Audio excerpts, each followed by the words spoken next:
The previous two tutorials demonstrated how to add entries to the autocorrect feature, whether manually or through the spelling checker.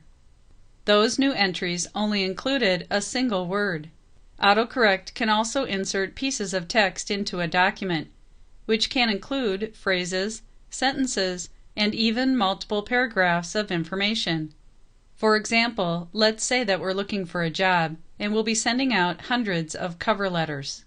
Depending on the posting, the position, the company, the location, etc., there are different pieces of information that you'll want to include to create the right cover letter.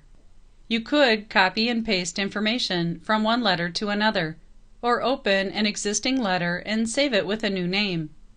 Either method means that you'll be spending time adding, manipulating, or deleting the existing information. Instead, you can save each piece of information so that you can insert exactly what you want for each new cover letter. To do this, make sure the information is selected that you want to add to the autocorrect feature.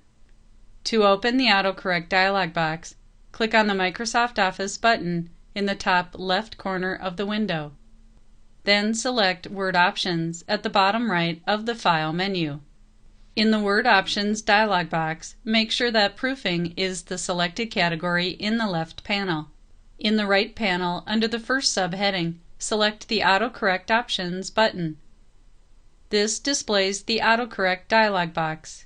In the middle of the dialog box, notice that the selected information is already in the With text box.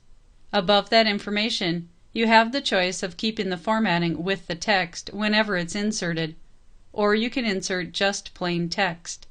In the Replace text box, type in an abbreviation or code for this information. For this example, I've typed in P2, which isn't close to any existing word, and this paragraph is the second paragraph that will appear in many of the cover letters. However, you can devise your own method to keep track of the information. Click on the Add button at the bottom of the dialog box to add this piece of text to the autocorrect feature. This places the new entry alphabetically in the autocorrect list. Then select OK or Close at the bottom of the dialog box to exit the autocorrect feature. Now, when you're creating a new cover letter, to insert paragraph 2, type in P2 and hit the space bar, and the paragraph will be inserted in the new document. Notice that the paragraph retains its original formatting since that option was selected. You can save as many pieces of text in the autocorrect feature. However, this can also be done by customizing and creating your own building blocks, which will be talked about in a later tutorial. Building blocks are a new feature for Microsoft Word 2007. And were discussed in the introduction level.